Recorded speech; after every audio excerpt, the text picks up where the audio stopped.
Welcome to Day Zero Update for February 9th, 2025. I'm your host, Chris Elogi. I'm Brandon Perkins. And I'm Ganra Victorio. And yeah, it is Super Bowl Sunday. We're doing the show a little early just to get it done ahead of the time. So, we'll be having some fun here. We got a bunch of news this week. We got some subscription news. We got a showcase happening in a couple of weeks because one company keeps announcing their things like 3 weeks early. Oh, yeah.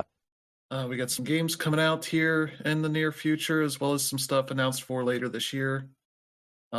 ESA's back with a new conference. Tell you about that, as well as some other industry news and such. So we'll get to that stuff here in a bit. But before we do that, we'll talk about what we've been playing, and I'll kick it off here. I've been playing a new release here called the Spirit Swap. I think the full name is Spirit Swap. Where is it at? It's Spirit Swap, I think. Lo-fi beats to match 3-2. It's a game that is a Kickstarter game. I backed and got a code for it earlier this week when it came out. From a cool little indie team that wanted to make this kind of neat looking. I would say it's like a Pokemon. What's the Pokemon Puzzle League? That style of puzzle game. Where you got essentially you can only move blocks left and right, essentially. So you're trying to get matches of at least 3 or more. You're trying to hopefully get them able to get like combos and such for higher scores, and also to drop garbage blocks on your opponents. That kind of thing. The neat thing is that there's a story mode. It's not too terribly long, but basically you are playing this witch, a swapper.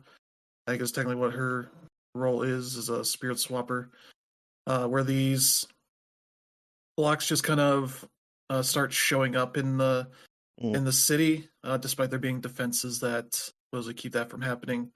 As she is like going around hanging out with friends and all that kind of stuff, and dealing with their existential crises.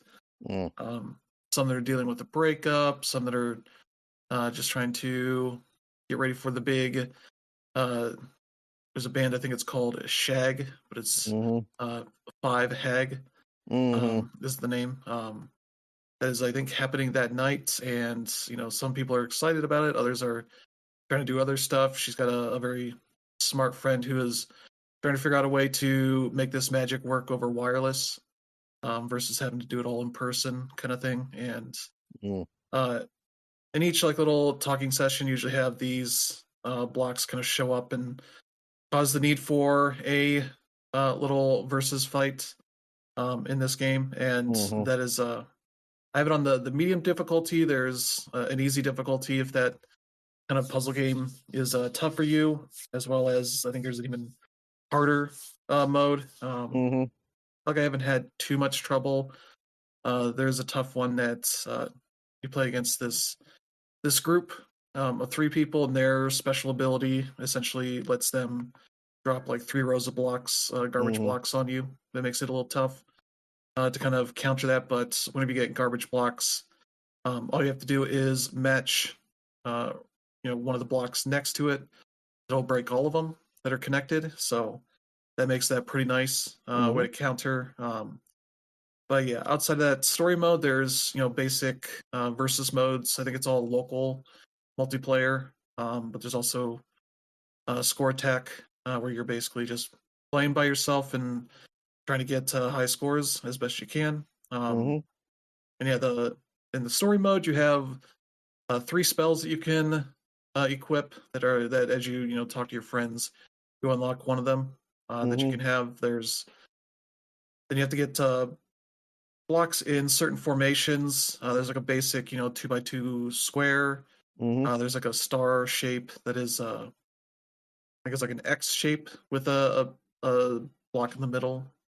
I think that's the case. I could be wrong on that, but there's one that's a diamond shape with a block in the middle. And then if you get those, you use them, and depending on the spell you have, it might delete blocks or send extra blocks to your opponent. There's one that does like one of 3 things there's a random chance, that kind of thing. But it's a pretty nice game.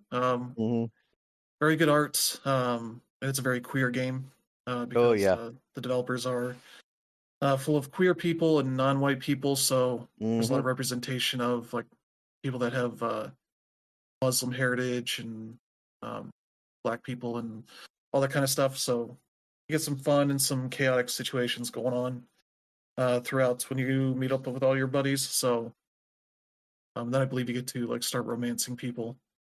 I haven't done that yet because but I know that's there because there's achievements for it on Steam. So, but yeah, it's a fun little game. It's $20. I think there's a discount right now. I think it's 10% off. Yeah. For the launch on Steam, or 20% off actually. So $16 for that.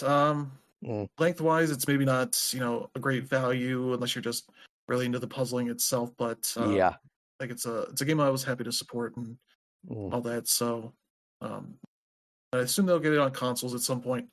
They mentioned that they at least have an Xbox dev kit right now, so that's probably the first platform they'll come to. It may end up on Game Pass at that point, but we'll see. But yeah, been enjoying that a lot. So there's that. Another game that I've been playing, I got there's a charity bundle on Fanatical that has a bunch of indie games in it. Some noteworthy stuff like Thank Goodness You're Here. What else did I get out of it? Summer House. There's a Starship Troopers RTS that's in there. That Justice League Cosmic Chaos that was a Switch exclusive for a while. Little Kitty Big City, A Space for the Unbound, a bunch of other cool looking games. And the one that kind of grabbed my attention immediately was a game called Shapes, and it's Shapes with a Z on the end. It is essentially like an automation factory kind of game, but it's based on the name you can guess. It's a much simpler design kind of system here, where when it's asking for you to deliver certain things to the main whatever home base. At first, it's like send us X amount of squares, and you build like an extractor in the area that has squares, and you send belts over to the thing and make it pretty easy. And then it's like, oh, you need the others, the other shape. I think it's circle and square, at least I have so far. And I think there's like it's not a star, but it's like a four-sided star kind of thing, like an X-shaped star. But then you get to colors that you have to pull out. You get machines, extra machines to cut up these things. So it'll be like, oh, we need half of this circle that can cut that up into half, and it wants them arranged a certain way. So initially, you're kind of just deleting the other half because it just requires that, and then you get a machine that can flip it around, and so you kind of add that onto there, and you can make use of both halves. And then you get to the coloring, which requires you to send the item through one part of this machine as well as the color, and then you get to having to mix the colors because you need magenta. It's RGB color schemes, so you get like magenta and cyan and yellow out of the mixing of the red, blue, and green basic colors. So ends up with a lot of very complicated setups, and some that are just stupidly complicated because I did not realize simpler ways of doing things. You get machines that'll let you merge belts, so you can start, instead of having two belts that are sending like say one item every like 5 blocks of space, you can merge them together to have at least 2 out of 5, and you can start working on merging more and more to make super complicated setups there. But yeah, it's kind of one of those games, and as you send in a bunch of those blocks, they have upgrades for it that works out to upgrade like your belt of your belt speed, or how much you're able to extract, or how quickly you're able to extract stuff and other things. So that becomes a reason why you kind of keep set up belts going longer than you really need for your main goal is for upgrade stuff. So yeah, it's a pretty cool little game. So that's been fun to kind of jump into for 30 minutes or an hour or whatever. So that's been what I've been playing.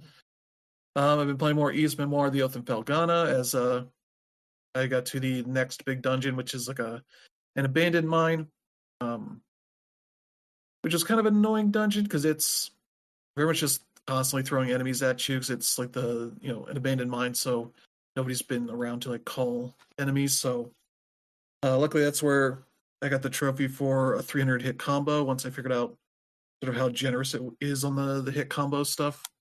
Because I was able to essentially, once I got far enough in that, I was like running into one screen to spawn some enemies, kill them, run back to the other side, kill them, back and forth. It allows you a good like 10, 15 seconds between hits before it cancels out a combo. So Mm. that makes it a pretty easy thing. You just kind of have to actually think about it for a bit. But yeah, I managed to get to the bottom of this dungeon, not really out of trying to find it. I was kind of just wandering around not knowing what I was doing. So much just killing enemies and heading up, falling down places. So I don't know if I'm actually, an appropriate level for this boss, but if not, I'll just go back and start killing more enemies. But yeah, it's kind of a darker dungeon area, but it's kind of more. I say this is more of a side-scrolling dungeon in a sense because it's a lot of.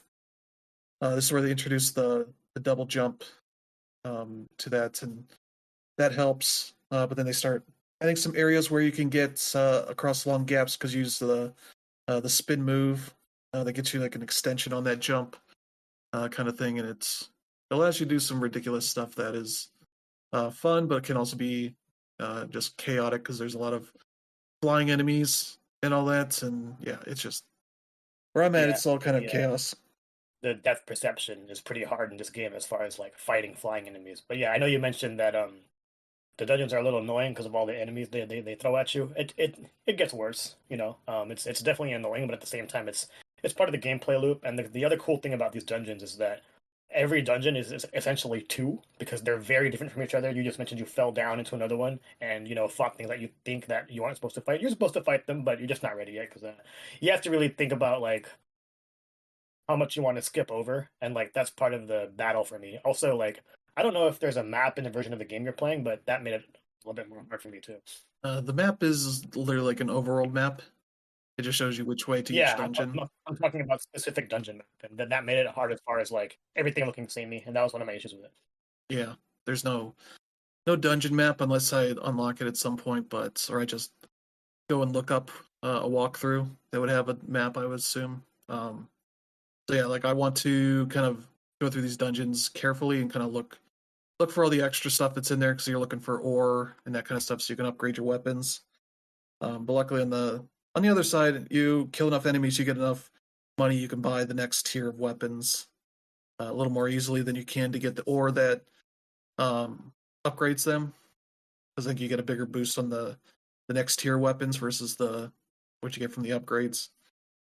But also getting back to the town to do the upgrades is so much work when you're in the later parts of a dungeon. So, but still enjoying that. But yeah, let's see here. Also playing some Tales of Iron 2. I managed to beat the big boss in this second area. And I've kind of been in the aftermath of that because you kind of go back and there's other characters you find. Like I mentioned this last week, like a frog that you're helping out to take over the abandoned town because the really bad frogs killed everybody or drove them out. And so they kind of take over, and you have one that takes over the smith, so I could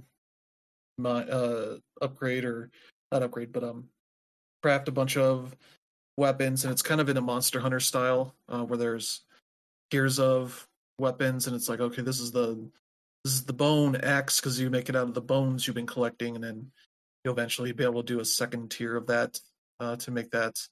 So I've been kind of making one of each, and then I found some glasses for this other character that then is selling me crafting materials. So there's specific things I haven't found very often.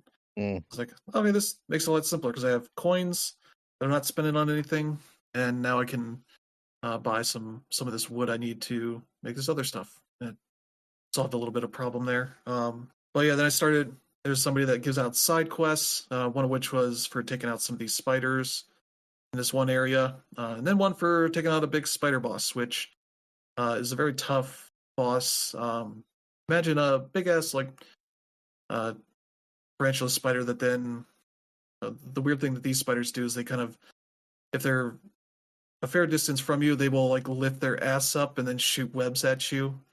Um, that if you get hits, you lose a chunk of your uh, health, and then you're kind of bound for a bit, and you have to mash a button to break out of it. This one does that same thing, but then also has another move that's similar, where it shoots out this weird um, butt arm at you, like this extension out of its butt to attack you, and that's a lot.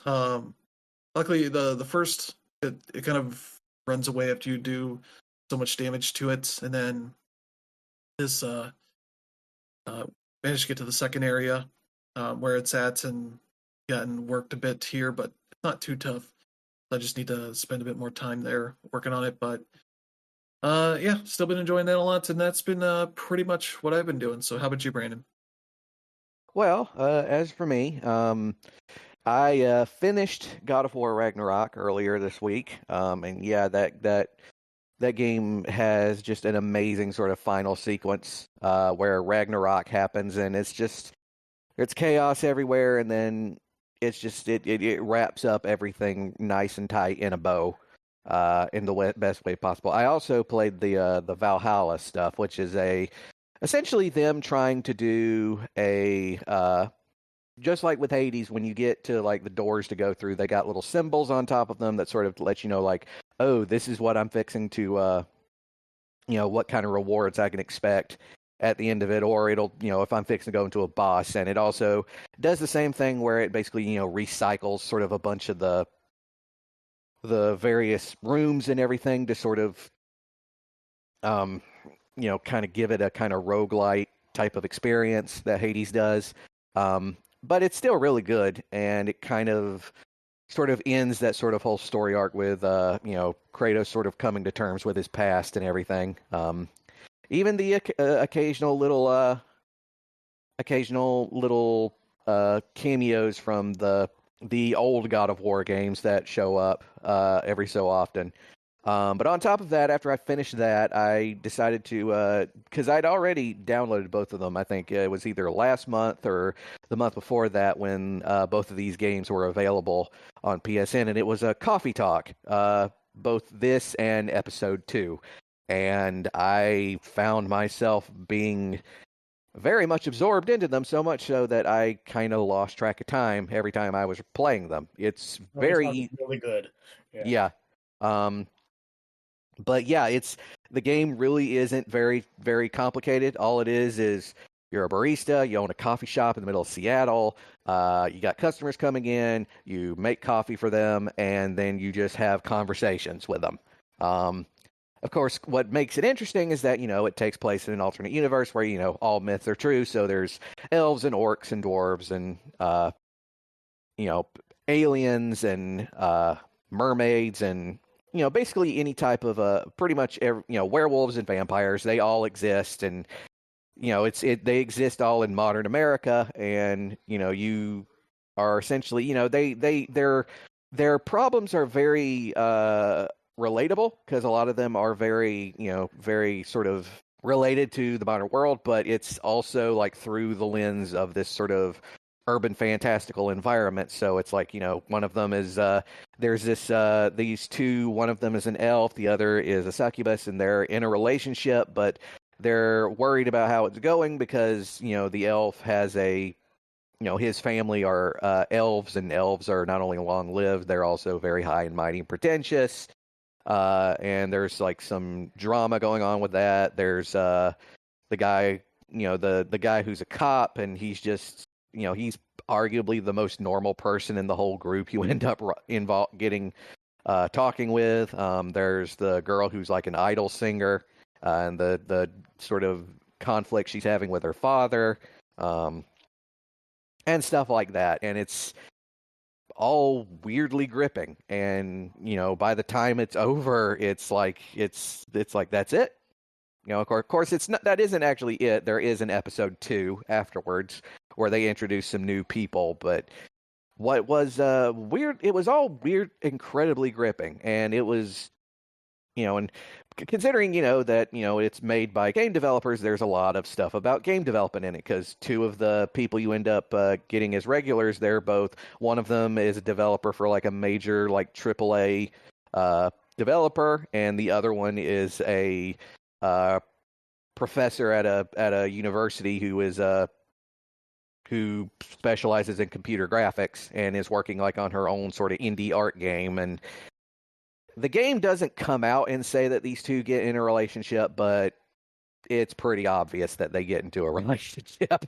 But yeah, it's good stuff, really good stuff. And I started episode 2 last night, and sort of got through with the Banshee girl who came in first time before all that, because there was like this heavy storm and everything, and power keeps going out, all that stuff. But yeah, damn, it was good shit, really good shit. Bothered with any of the astronaut post game secret stuff? Yeah. Oh yeah. Yeah. I got that too with the first game. Okay. Yeah. When I beat both, I didn't deal with that, but I can imagine it'd be pretty fun too. Mm. But yeah. And on top of that, I now have Cyberpunk 2077 on my computer now, because, my computer actually is good for gaming. And I'm sort of going through trying to mod it to see, because for those who don't know, CD Projekt Red a while back, they put out a application that allows you to use mods for the game and make it easier to mod. And so I'm sort of working with that right now. And yeah, the game, it's, I'm sort of going through and seeing what I can do with it, because again, this is Cyberpunk 2077, and it's definitely in a much better state than it was when it was released. But when you're modding it, there's still the occasional apparent issue that there might be a bug or two to run into. But that's basically what I'm doing right now. Yeah, that's basically what I've been playing. So, Danreb, I see what you've got here, so you might as well go ahead and regale us of the tales. So tell us. Yeah, so the game that I've been playing for quite a bit and couldn't talk about was The Legend of Heroes Trails Through Daybreak 2.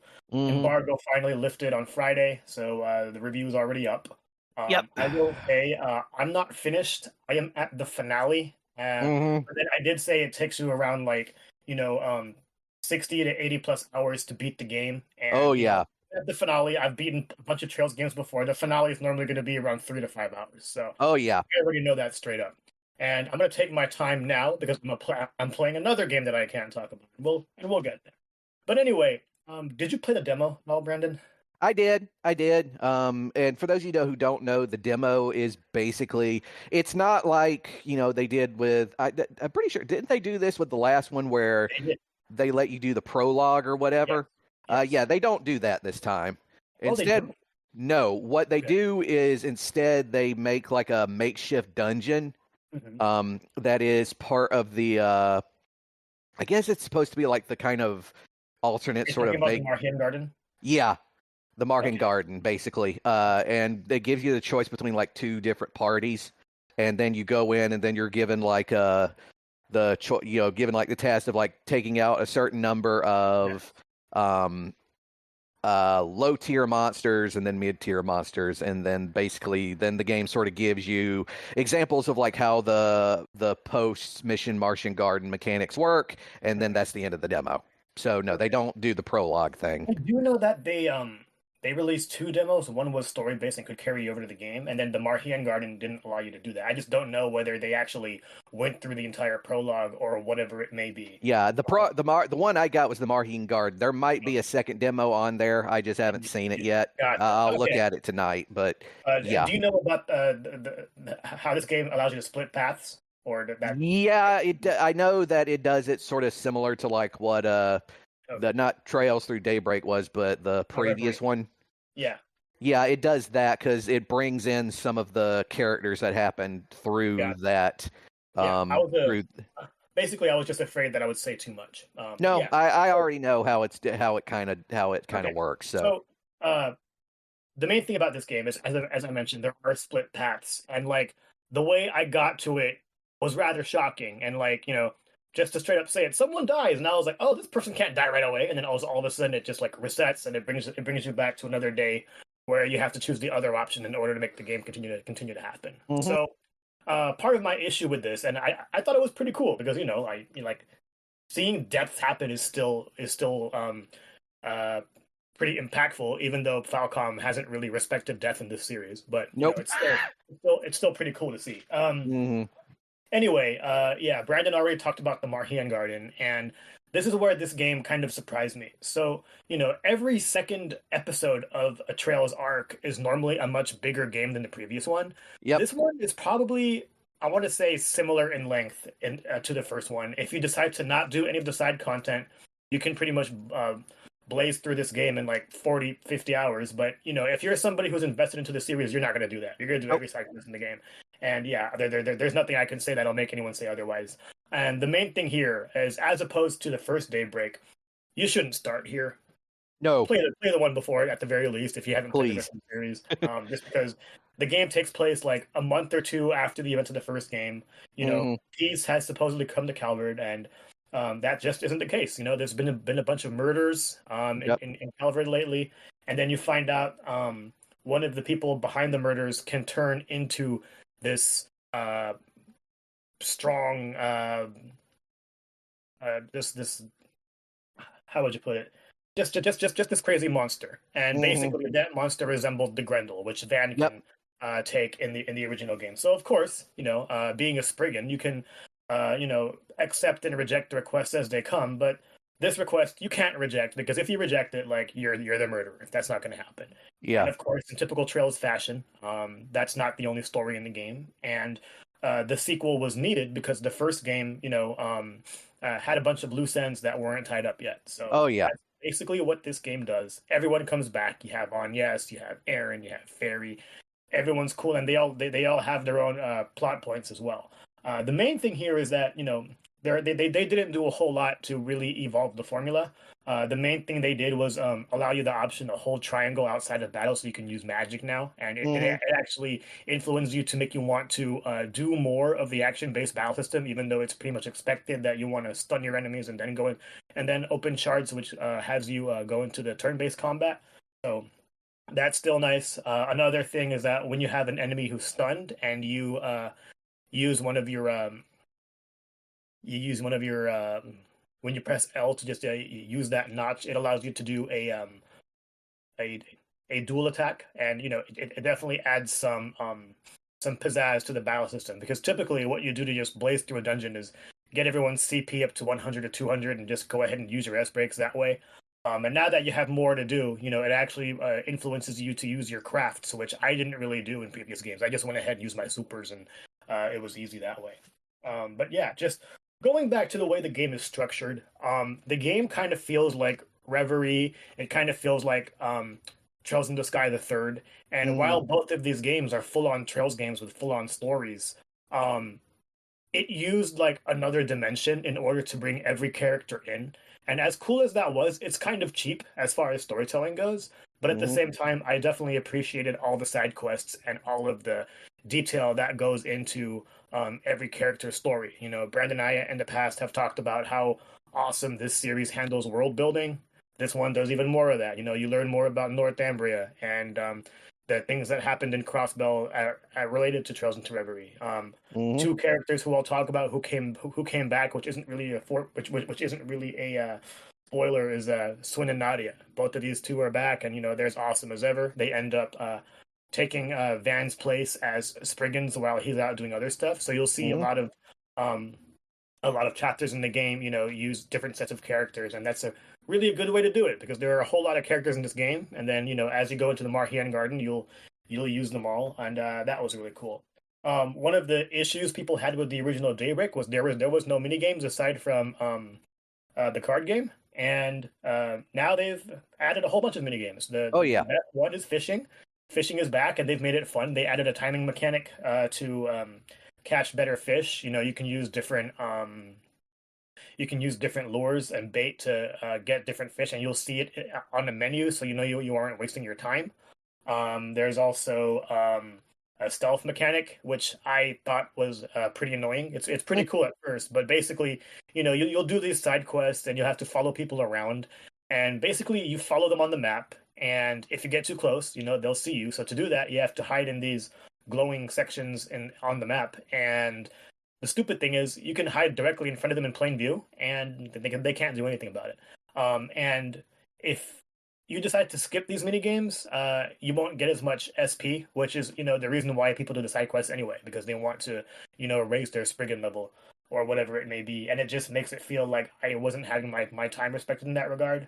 Another thing is, when you open certain chests, it goes into this other cyber dimension where you use Mare to navigate a map and open different doors using various button combinations, like a fighting game combination.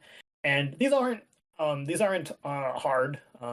They aren't easy either. Like it's really easy to look at buttons on the screen and press the wrong thing, especially if you're somebody that plays every console, and the X button is never the same on any single one of them. So I've made that mistake.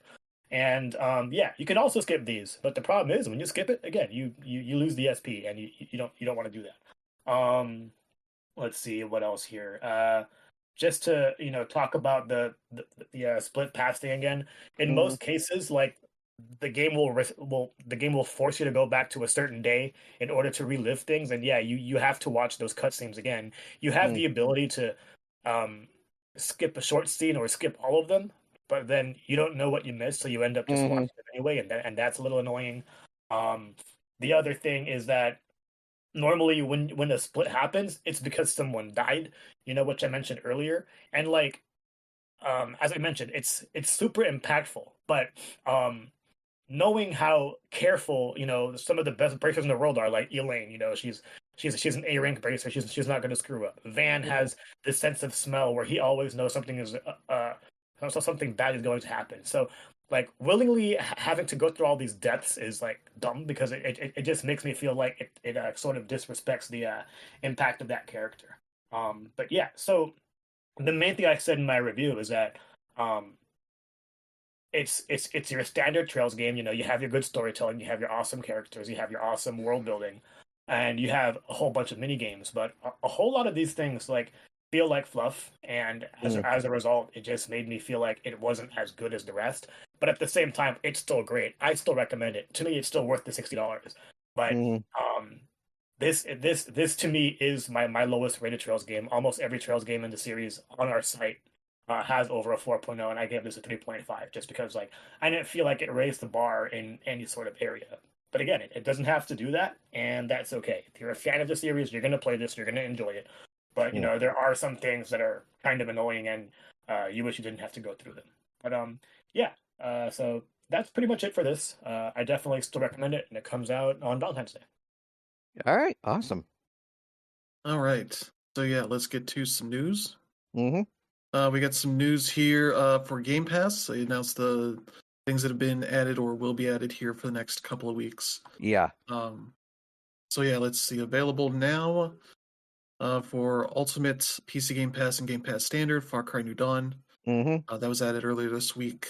As well as for Game Pass Standard, another Crab's Treasure. Yeah. For that, so that's a good one. It's basically a Souls-like, but it has like a very sort of cartoony British feel to it, and it's actually really good. Yeah. But it does not go easy on you. No, it does not. Let's see. Also on Game Pass Standard, Ayuden Chronicle 100 Heroes. So people can check that one out. Let's see. Yeah, also on Game Pass Standard, Starfield is now on there. Mm-hmm. You can check that one out. For Game Pass Ultimate and PC Game Pass, as well as EA Play subscribers, Madden NFL 25 is on there just in time for the Super Bowl. So you can check that one out. Then let's see. This one's coming up here on the 13th for Game Pass Ultimate and Game Pass Standard. Kingdom 2 Crowns. This is one that is returning to Game Pass. So that's a fun little game. Then on the 18th, which I believe is, that'll be the Tuesday after next. That's Avowed. for Game Pass Ultimate and PC Game Pass for Xbox and PC. So people can check that one out and see what the newest Obsidian game is, which seems very much like them building a big first-person RPG that is like, let's say, like if Skyrim was more action-oriented. That's a lot of the vibes I get from it. Hopefully with better writing and all that. But yeah, that looks neat for people to check out here in the next little bit. So yeah, that seems to be largely it here as far as I can see. So yeah, some neat stuff there. But yeah, they're kind of padding out a lot of this with the Game Pass standard stuff, things that are moving from just being on Ultimate to Game Pass standard, which isn't bad, but there's not a ton of new stuff here. I think the only new thing really other is Madden and Avowed. So that stuff you can check out here. So yeah, Avowed is definitely one of the games I'm sort of anticipating. I hope that they did take the time to sort of work on some of the character models in that game, because some of them look kind of fugly. Not gonna lie. But yeah, been hearing good things about it. Yeah, I'm also looking forward to Avowed. And then I think Another Crab Treasure was already on here, but I guess it was just on a more premium thing, or maybe it left and came back. But I know that's also definitely the case with Ayuden. My brother was playing Ayuden for a while, and then he stopped because the sub ended. So I don't know if it was because the sub ended or he didn't beat intent for it for when it first left. But it's good to see things. Yeah, I think those are games that are on Ultimate. Then they're also adding them to the standard tier after X amount of time. Okay, yeah, that's all complicated to me. Yeah, that's kind of the situation they created at this. So yeah, there's that. We got some other subscription news, particularly with Nintendo Switch Online Plus expansion pack. Getting a new game for the GBA, Wario Land 4. That'll be out on February 14th. So Valentine's Day, you can play not the last game in the series, but the last major one.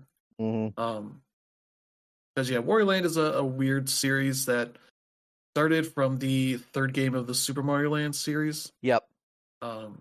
It's just literally called. I was just looking at this.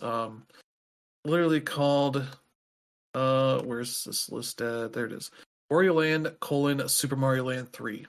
Which is a ridiculous name to call anything, especially this game. But yeah, I believe you're playing as Mario, but also Wario's involved in there as well. So yeah, then they made Wario Land 2 on the Game Boy and Game Boy Color. And Wario Land 3 was also a Game Boy Color game. And then Wario Land 4 came in there right after the Game Boy Advance launch and really highly rated, if I'm remembering correctly. It's very much like in the vein of what like Pizza Tower and some of these other indie games have been lately, kind of aping, which is a platformer where jumping is not the main thing you're doing all the time. You're doing other things like running into walls and such, depending on what the needs are. But yeah, that is a very fun, difficult kind of game though.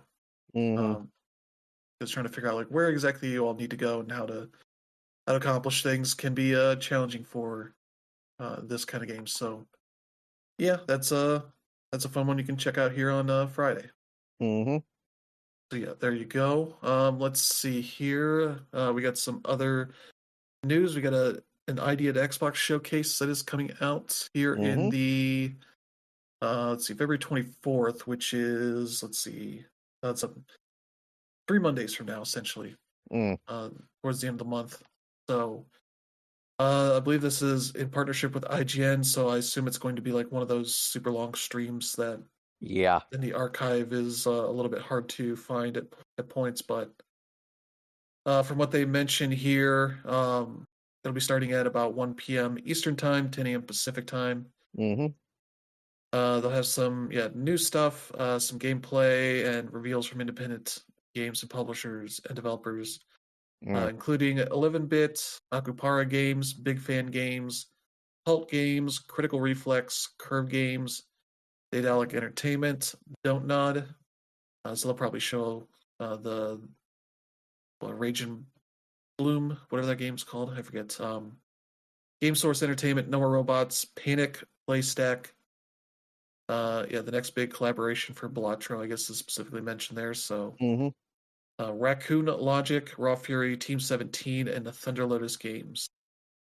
We'll get a good bit of new indie stuff to look forward to, and I'm sure a good chunk of it will be on Game Pass at some point. That's that'll be one to check out here in a couple weeks. Yeah, it'll be cool to say, or cool to see. My main thing is that with the Xbox showcases, they and like it's not really a complaint, but like we have limited time, and they spend a lot of time with developer interviews and whatever it may be. So I just hope that we see if there's a game that I'm interested in, then I can go ahead and jump in a deep dive. Yeah.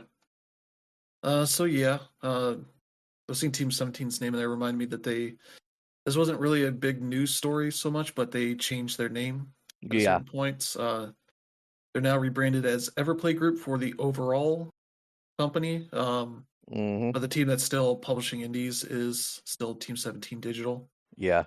For that, it's like a weird thing to do at this point, but I'm guessing Team 17 is not as iconic of a name as I guess they would hope it'd be, but I don't know, Everplay Group is all that much better, but that's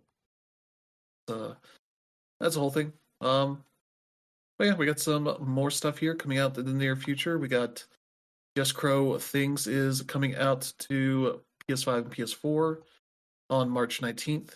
I know that's a game that Dan Rip liked a lot, so people on PlayStation will finally be able to play it. It's been out on Xbox, Switch, and PC for about 6-7 months now. Yeah, this is one of the few games on Xbox where I have all the achievements for, so I'll probably do the same thing on PlayStation because the game is that fun. For those that aren't familiar with it, it's another cozy game, much in the vein of a game like Little Kitty Big City, except you use a crow, and the cool thing that the crow can do is poop on people. And a lot of the puzzles revolve around poop or just flying fast around the area, and it's pretty cool. It has a really fun tutorial, and there's a lot of like Easter eggs alluding to other games as well. Like if you were to scroll to my review, you'll see a kid dressed like Ness who lost his baseball bat. So it's pretty cool. So there's that. That'll be out in about a month and change. We also had a Capcom showcase. Not really much in the way of big news there, but they did announce a date for Capcom Fighting Collection 2. That'll be coming to PS4, Xbox One, Switch, and PC on May 16th. So now people can pre-order and get ready for that. Because that's their collection. It's just like, here's the rest of the shit we haven't put in the collection yet. So it's like Capcom versus SNK and Capcom versus SNK 2, Capcom Fighting Evolution, Street Fighter Alpha 3 Upper, Project Justice, Power Stone 1 and 2, and Plasma Sword Nightmare of Bilstein. The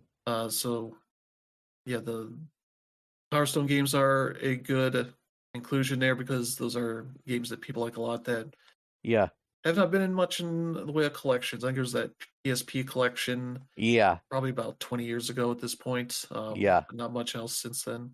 Very much a sort of cult classic that kind of got shafted by the fact that it was largely sort of isolated on the Dreamcast. So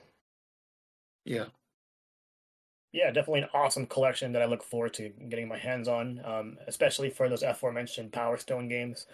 That being said, as awesome and as cult-heavy as Power Stone is, that game did not age well. Neither of them did. The controls are really, really rough. So if you're someone who heard great things about it, and all of a sudden you try it and you're like, what is this garbage? This is terrible. I'm like, but the cool thing about it was, every kid on the playground dealt with that same jank. And that's how it eventually found its ground. And I'm pretty sure I'll be like, I don't know why I liked this, but it's still gonna be fun to go ahead and try out again. I don't know what Plasma Sword is, so I'll probably try that out as well.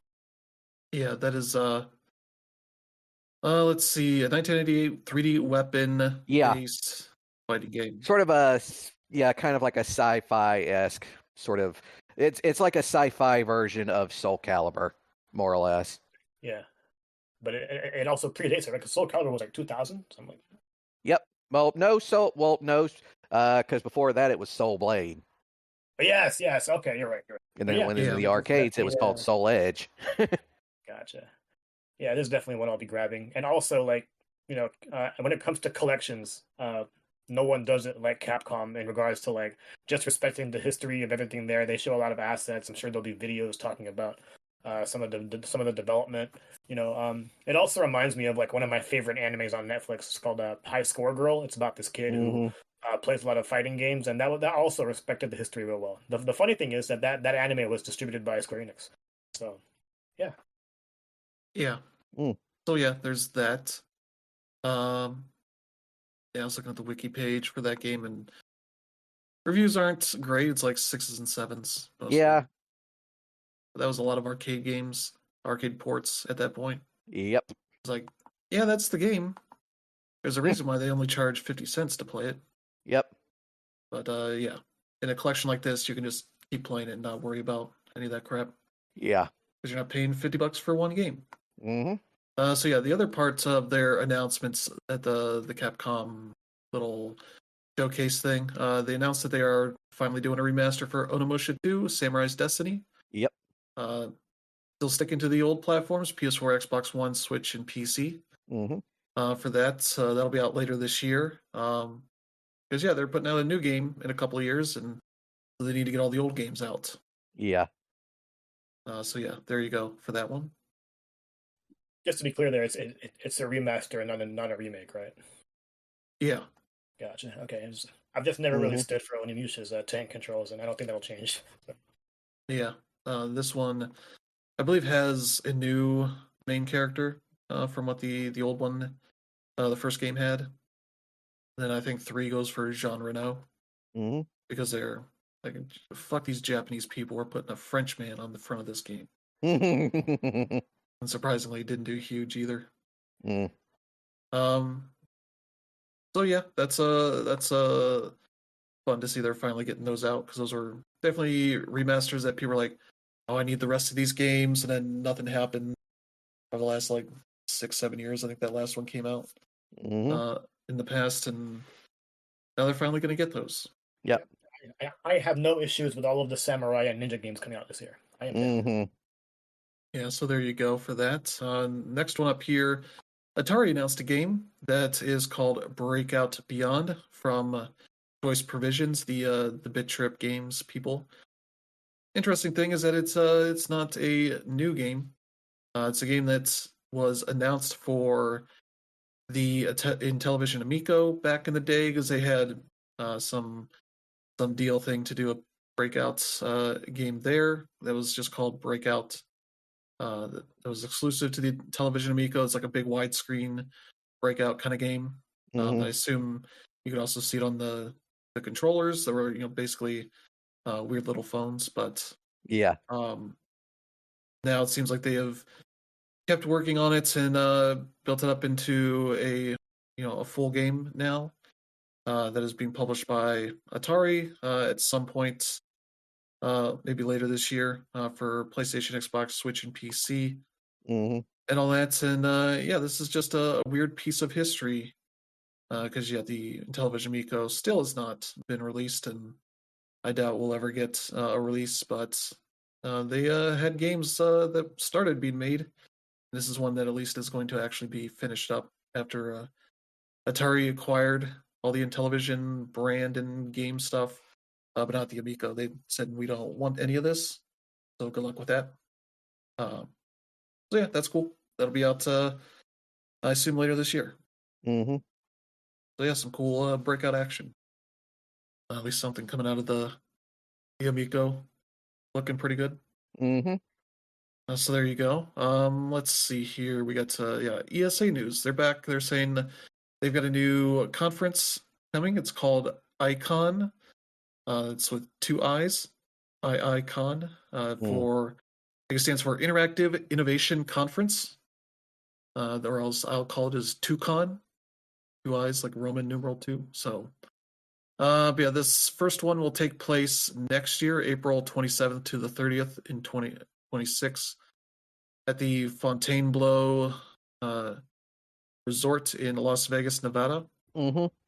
They describe it as an invitational event to connect visionaries, thought leaders, and innovators across industries to harness the power of interactive entertainment. That sure sounds like a GDC or DICE kind of developer focused thing. Features keynotes, discussions, and workshops, networking opportunities with executives shaping the future of entertainment, business, and technology. Promises to bring together a broad spectrum of sectors that converge with interactive entertainment, including film, television, music, sports, healthcare, education, finance. Exhibitors that have been confirmed so far: Amazon, Disney, Electronic Arts, Epic Games, Microsoft, Nintendo, Sony, Square Enix, Take-Two, Ubisoft, and Warner Brothers Games. So yeah, this is a weird little showcase, I guess, but we'll have to see if this turns into anything of note or if it's strictly like a developer-focused thing for recruiting and sort of pushing their whatever tech stuff they got going on or whatever business stuff going on. So yeah. Yeah. Not so sure about recruiting because these confirmed exhibitors are the biggest in the business and don't necessarily need to recruit. But yeah, it should be interesting to see. Obviously, it's next year, so that's a lot can happen between now and then. I've never even heard of the Fontainebleau Resort, so yeah, well, I'll have my eye on this. Yeah, and it's in that fun little space of time where it's like I think DICE is in usually February or March, maybe January, depending on the year. GDC's in March, and then this will be in April. Probably not too far around like a PAX East. So yeah, this is the whole thing. Let's see. Yeah, I found the Fontainebleau in Vegas prices. Let's see. This is just taking me to websites. I'm not going to look at that. Then Google's going to think I want to go to Vegas, and I don't. So there you go. Yeah. Let's see. We got some more news, more game news here. Sony showed off more MLB The Show 25 with a new trailer. Showing off some of the gameplay stuff that they are talking. Some of the big changes they're doing. There's also one that, if you look up Nintendo's YouTube, they show a trailer just for the Nintendo Switch version, which looks rough in 2025. But it's fine for the most part. They have a Road to the Show, which is their career mode, where they'll start by playing 2 to 3 games in high school, 3 to 4 college games in the amateur. And based on the trailer that they show, there's actual college teams in there. So this seems very much like the way that I think was it NCAA football would start, where you'd play almost like a tournament of sorts in high school before you decided like how good your recruit was in before you got to a next area and next team and all that. So that seems like that. Yeah, they're saying they have a revamped attribute progression system for control of your player's development, including crafting perks to your liking. So that's interesting, because the way you would play now is you would get equipment that you would equip that would bump up your stats, and then as you do more things, you're whether you're just a pitcher or a fielder or batter or whatever, how well you did with all your stuff would improve those specific attributes that are tied to those pitches and types of hits you're getting and all that. So this seems like maybe you'll get points. That's what they used to do, that you just get skill points you would put in to various stats. But yeah, let's see. That's mostly what's there. Franchise, they have more. Let's see. Say choices matter, consequences are real, and time is precious. As a revitalized free agency system adds risk-reward elements, strategy, and excitement to the pursuit of the top free agents each offseason, and then you look to the Dodgers. Every big signing, so there you go. Let's see. For Diamond Dynasty, yeah, they got rid of sets and seasons that are not returning in MLB The Show. Diamond Dynasty and MLB The Show 25 offers 2 new places to play. Diamond Quest, which is a risk and reward board game-like mode. That seemed neat from when I saw the little bit of it in the trailer. There's a highly competitive multiplayer mode in Weekend Classic featuring some of the best rewards. I think that just has various, changes of like what I assume like setting and all that kind of stuff. I don't know. We'll see how that goes. Speaking of rewards, fans can earn top rewards in their favorite modes at various points in the year. New team affinity programs will be the go-to place for fans to unlock items, players unique to their favorite MLB team. Which, yeah, that was always kind of a battle pass of sorts, but you never had to pay for it. I feel like that's the thing that Diamond Dynasty did that none of the others do. Is like all the battle pass stuff is free. Just a matter of putting in time during the quote unquote season to unlock everything. Whereas I'm pretty sure like Madden, college football, and all that require you to pay up for the specific battle pass stuff, but I could be wrong on that. But yeah, they got gameplay improvements. They got a new thing they're calling Show Tech. Yeah, I think it's just new animation system and all that. So hopefully that works well. All right, so yeah, there's that, and yeah, then I guess the last thing here, more storylines for the Negro Leagues. Season 3, as they're calling it, some famous and some forgotten narration footage from Bob Kendrick, the president of the Negro Leagues Baseball Museum. So that'll be great, and yeah, that looks like it's going to be a cool year for MLB The Show 25. Their schedule of streams and such, there's so deep dives on it. So yeah, yeah, that's I'm looking forward to that. But yeah, let's get to our next bit of news here. EA announced some stuff. They announced the next Battlefield is happening, and they kind of announced it in an interesting way. They showed off some early footage of the game, as well as that they are doing an early preview system that's called Battlefield Labs. That will essentially allow people to kind of get in and play it and give feedback and all that until they're confident in what they're doing here. It seems like a lot of what they've been doing with Skate for that, so that's an interesting way to go, especially because it's done very well. And this thing where they're calling this group of studios Battlefield Studios, with DICE working alongside Criterion, Ripple Effect, and Motive to create a full game that'll have a campaign and multiplayer and all that.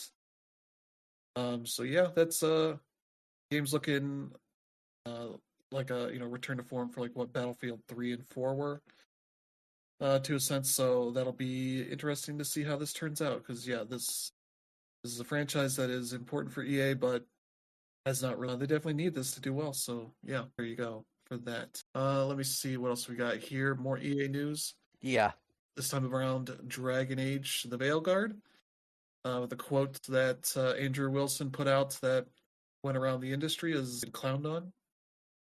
Because yeah, he was speaking during their earnings call about the underperformance of Dragon Age: The Veilguard, which has, I guess, sold maybe about 1.5 million copies out there. About half of what EA was projecting and expecting, but considering how the development has been, because I think it was developed initially as like a for a good bit there, and before they said like, you know what, fuck it, we'll redo this and make it like a classic game in the franchise. Yeah, Andrew Wilson's quotes here, talking about it. In order to break beyond the core audience, games need to directly connect to the evolving demands of players who increasingly seek shared world features and deeper engagement alongside high-quality narratives in this beloved category. Dragon Age had a high-quality launch and was well-reviewed by critics and those who played. However, it did not resonate with a broad enough audience in this highly competitive market. Yeah, just like describing as like players want shared world features and deeper engagement alongside high-quality narratives in ways like, one, this is nonsense what he's saying. Basically, we want, Fortnite's level of success, so it has to be, shared deeper engagement. Yeah. In a way, it's like, well, in a way, suggesting like maybe we should have gone for a. I don't know that would have been a good idea either, because obviously, BioWare has tried live service stuff with. I forget what the game is called. Anthem. Yeah, that's right. That's they tried to go big on that and kind of fell flat on their face because it's just not what they've been good at. And no, it wasn't. I liked Anthem a lot, but once the main campaign was wrapped up, it was basically that was it. Yeah. They worked on some post-launch content, but not very much of it. No, they were going to do like a 2.0, and they ended up scrapping that. Yeah, just like scrapped it, be like, we'll just recoup for our next thing. Mm-hmm. Which I think was Mass Effect. Yeah, Andromeda. And Yeah. for the record, I liked Mass Effect Andromeda as well, but it was a game that was made by their B team, and it shows. Yeah. They did update it, and it's now very good. They improved it over time, and it's now very much a very good game. And it's I would say it's on par with your average Mass Effect game, but that first release was very much they very much fumbled it. Let's put it that way, and kind of hurt its image when it came out. Yeah. They've been kind of chasing the success of like Dragon Age Inquisition. Yeah. That did very well in the wake of the new console launches, but sort of it was a weird launch just overall because of things like it had multiplayer to it that wasn't half bad, but no. Playing Veilguard, which I did like. I did like Veilguard quite a bit, but it is definitely a game, if you play it for a long amount of time, you can tell that this is something that was worked on and then scrapped and then worked on again and then scrapped again over and over and over until they finally got what you had in the end. Like it has a lack of focus to it. Yeah. And it's one of those games that, especially like Inquisition, was in a sense, because it's very much the things that everybody's like, stop doing side quests in that first area, just get past that, and then it gets killing your momentum, then gonna get better after that, but doing side quests all the time. Yeah. Also, I will just tell you, Veilguard, the very beginning of it sucks. Yeah. It does. It's bland. It doesn't do a good job of like telling you why you're doing what you're doing. It just sort of plops you in the middle of it. It's like, oh, you're apparently, like it gives you like a sort of like a choice for like a backstory like the Inquisition does, but Inquisition frankly just does it better. And it has it seem a lot more effective all around, but but it just says, oh, this is you're this person, Varric thinks you're awesome, so you got to do this, and that's about it. Yeah. Yeah, I mean, last week we spoke at length about Dragon Age being, a failure as far as like sales go. The goal was for it to reach 3 million, and I'd say that was possible, especially with the fact that the game pretty much released on everything except Switch. Yeah, and it should have translated better, but in addition to what Brandon said about the constant iterations, and I don't even think that that's fully to blame. Like, we also have to consider the fact that all of the great games last year were RPGs. Yep. So it was crowded. You're not going to be better than Baldur's Gate. So it's like, I'm not saying why try, but you have to understand like what kind of environment you're releasing in. And it just came out at a time where we had Final Fantasy VII Rebirth, we had Metaphor v Fantasio, we had you name it. Every major IP had a game that came out, and it was very middle and end heavy as far as like the way the year went. So I obviously feel for BioWare. They're cutting some staff and moving on to Mass Effect, which we're all scared for. We already mentioned that. But yeah, just to get back to the story in general, he doesn't actually say like you need live service. Like I'm sure there was definitely sort of an assumption there, especially with the shared world statement, but I think that's more related to something like Elden Ring, which Elden Ring is not known for being a multiplayer game, but they do have you die and things like that. So I'm thinking like those were the things that he kind of wanted to. Kotaku put it one way. That being said, like this was all stuff that's said at an earnings call. Not your typical person isn't gonna just listen to it just because. Like there are reasons to be on that call. Me as an EA stockholder, a former employee, like I want to see the stock go up, but it went down 17%. So I'm not going to sell it right now. I'm going to wait till it goes back up. And you want to be able to appeal to the people who are buying the stock, and at the same time, it's like, think about the stock market in general. Do you think everybody investing in EA knows about like what they're doing and the environment behind it? You would hope so, but at the same time, it's like when you're talking about shareholders and things like open world games, because not open world games, but live service games, because they make so much money because of Fortnite and all that stuff. Like, when we're talking about that specific kind of game, these are games where you want to appeal to an audience who only has time to play that game. So when you release something else, you want to find a way to steal that time, and Dragon Age is not going to do that.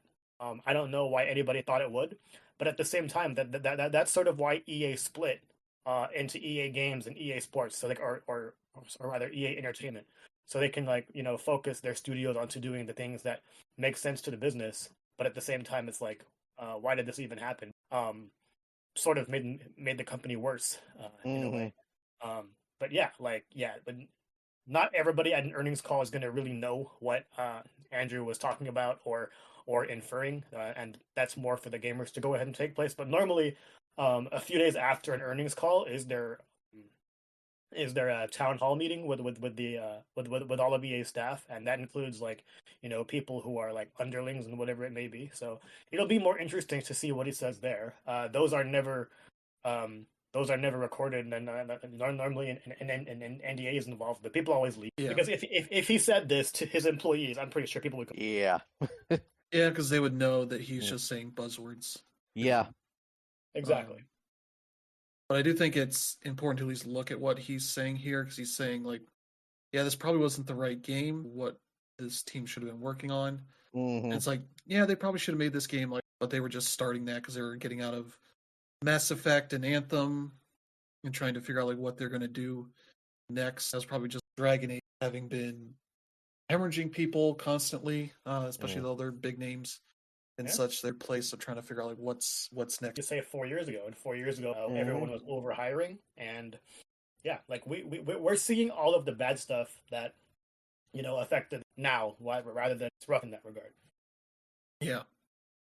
So yeah, it's kind of a game that just took a long time to get to where it was, and kind of dealt with the outcome of that, which is that you kind of miss probably your best window for probably should have been out before, and Baldur's Gate 3 and that kind of stuff. Yeah. Because those are games that are more evergreen, but I think Dragon Age will sell so well as it gets more discounted here. I think when they're first talking about the like restructuring and such, it had a deal of the week thing on PSN for 45% off. Yeah. And it's like, that's getting there. So yeah, that's a fun, a bit of behind the scenes stuff there. So now we get to take two and what they've been saying during their earnings call, which is that they're pretty confident that surprised. And the way Strauss Zelnick puts this is like, look, there's always a risk of slippage, and I think as soon as you say words like absolutely, you jinx thing, we feel really good about it. Here, look, I think the game is eagerly anticipated, but both internally and externally, we know that Rockstar seeks perfection and never claims success before it occurs.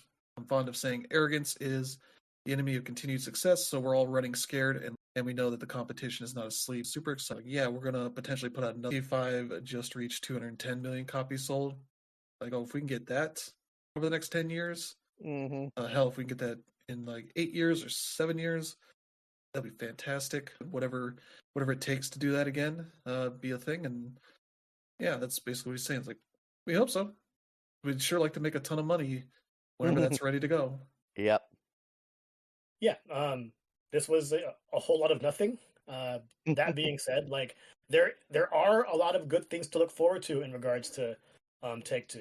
There's Civ 7, Mafia, Borderlands 4. They're all in that story. But all it takes is just for one person to ask where GTA is to just trap someone, and it's like he's not really lying. Like at the end of the day, he is. Like there's absolutely no way this game comes out next year. But as soon as he says that, the stock price drops. So yeah, you got to be careful. People are buying their stock now to hopefully see some return by this fall. Yep. Go for that. I think that's it for we do have a new Steam feature from Valve that adds a little like warning prompt when you're looking at early access games. If you've done that, that is like, here's an early access game with a bunch of boilerplate. Let's the dev answer a few questions on early access and how through it and all that, and it'll say like, hey, just to let you know, the last update from this developer was 4 years ago, so this information below may not be accurate for that. So, which is a smart move.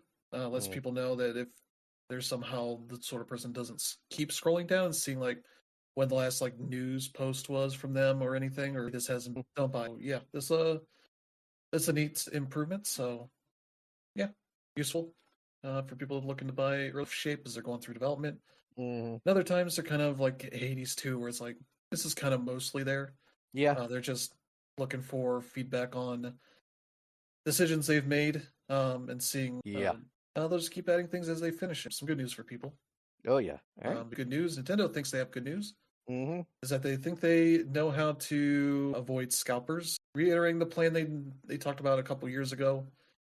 Basically saying like we plan to produce enough. Yeah. I think the translated quote here is, "We will take all possible measures based on experience we have accumulated to date regarding scalper preparation." Yeah, we are planning to try to just make enough units to avoid having major stocking. Serving up a lot. Yeah. I'll believe it when I see it. They've been delaying the launch long enough that I'm dismissive of that at the moment. Mm-hmm. I would assume that they are taking this extra time because they are trying to pump out as good to see. It's cool that they care. And first of all, though, companies don't care. No, they don't. But if you want to dig a little bit deep, Nintendo does care to an extent. Where sure, they're absolutely going to sell everything off of the assembly line, but when that's bought by scalpers entirely, they're not buying the games, and it's the games that actually. If Nintendo sees that they're selling all these Switches, but they're not selling any games, then yeah, they know there's a problem. And the problem is they can't really do anything to solve that, no matter how much they make. The problem here lies with the retailers. And the problem with that is that more than Nintendo, the retailers don't care. As long as the units are off of their assembly, it doesn't matter. And the rough thing here is like, let's look at a company like that. There isn't a whole lot of physical games or media there anymore. They've really lowered their stock there. Like everyone's buying digital nowadays, and if you go into a Best Buy, like you're probably gonna whatever it may be. So I'm sure these are things that Nintendo wants to relay to the retailers, but until the retailers find a way to combat this, only allowing people to buy one at a time, or putting in different kinds of ways on their online infrastructure to prevent scalpers. And I've used Best Buy as an example. They've actually been doing a good job. Especially if you're a Best Buy total whatever member. I'm one of them because they had that deal with the buy two get one free Switch games. But yeah, until we see the retailers really try to make an effort to stop this from happening, it's tough to really believe what I'm going to see here. But I will say, I'm going to go ahead and be positive about this. Like, if you really want to Switch and you're online, you probably should be able to get one. It'll be hard the first 2 weeks, but we'll see down the line. The other thing that could be a problem is obviously with the tariffs that Trump wants to impose, and I don't know how that'll affect pricing, but it's we're in a weird space where the United States hasn't prices for consoles, but we've seen them just about everywhere. It'll be interesting to see how that ends up happening. Yeah, I imagine the big thing for Nintendo is just trying to have more stock. Like also time between availability for things like they had for the Wii and the Switch and all that. Didn't have that for the Wii U. There's nobody around. Sadly. That was one of those fun times where stockers bought up a lot of stuff and ended up having to return a lot of it. Yeah, they made anything like that was fun. But yeah, this other stuff, not so much of pre-order in ahead of time. But yeah, I don't know if Nintendo's going to try and make their storefront a big part of this, as Sony has done with PlayStation Direct. The website would be all that good at it. Yeah, it's always weird to realize like, oh yeah, they're selling games. I don't know, don't put any discounts as you can at any other place, Walmart or Target or Best Buy or Amazon. That'll be a fun time there, announcing dates and prices and all that. We'll end up last year with one bit of bummer news. Iron Galaxy has laid off 66 developers at their studios as what they call a last resort of the studio. Yeah, they put up on their website saying this was a means of last resort for us, a measure we do not take lightly. Iron Galaxy has been one of those studios that has done everything they can to keep their people on staff when they're between projects and try to get more work for people so they don't have to lay anybody off. And it seems like they are at a huge surprise because there's tons of port houses now out there and support studios and such to work on things, and we're between Switches basically. So I imagine they've done some work on that. Games to the Switch, so Switch 2 kind of still being a ways off is probably. I believe they've worked on like the Last of Us ports to PC and some. But yeah, we thank our former teammates for working with us. We'll be doing everything we can to support them in the search for the next phase of their careers. We are sorry to see much people in the market for new employees are very much excited in a more boast way of like these are quality. That's probably some of the best people we could consider for our positions, so have a better shot at getting new work for studios, though. Which team? I think they have one in Florida, one in Chicago, so remote work is available. They may have to move or not if they're in Chicago, because there's not a ton of big developers there. It's largely like NetherRealm at this point. I think the Jackbox Chicago. What is it? The Octodad developer. They're also in Chicago. Hilarious that that small team now is steady developers in Chicago. Got shut down unexpectedly. Yeah, it's sad to see, especially for a studio. Does a lot of support work for other developers and publishers. To be in this kind of place must show kind of where things are at this. So if they're late, probably not a great sign for the. Yeah. But yeah, that is I think going to be the way that we end this show. So Yep. yeah, thank you, and Brandon and Danner for joining this week. Always. We'll be back next week with a new slate of news and stories to talk about. What do we have for Civilization 7's out this week? So that's a thing. Urban Myth Dissolution Center. Afterlove EP and Assassin's Creed Shadows got delayed. Everything got delayed. Or no, Afterlove EP is actually on The Legend of Heroes Trails Through Daybreak and Tomb Raider 4 through 6 remastered. I'm just morbidly curious to see what the hell they did for Angel of Dark. That was kind of an unfinished game. Yeah. If they went and did any above and beyond work to like polish it up and put in content that maybe got cut, that's a harder sell than the first 3 games. Yep. But yeah, there's some interesting stuff coming out this week. Civ 7 will be the big one that people have been paying extra money for early access and been like, it's okay. Which also means they're going to put hundreds of hours into it, but yep, it just means in comparison to 4, 5, and 6, which are games you could easily put 1,000 hours in.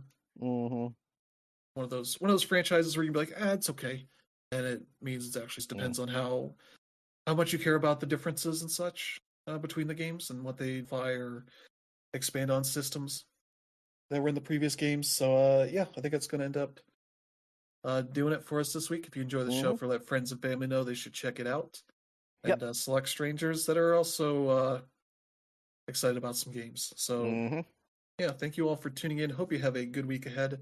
We will see you all next time. Have a good one. Bye. See ya.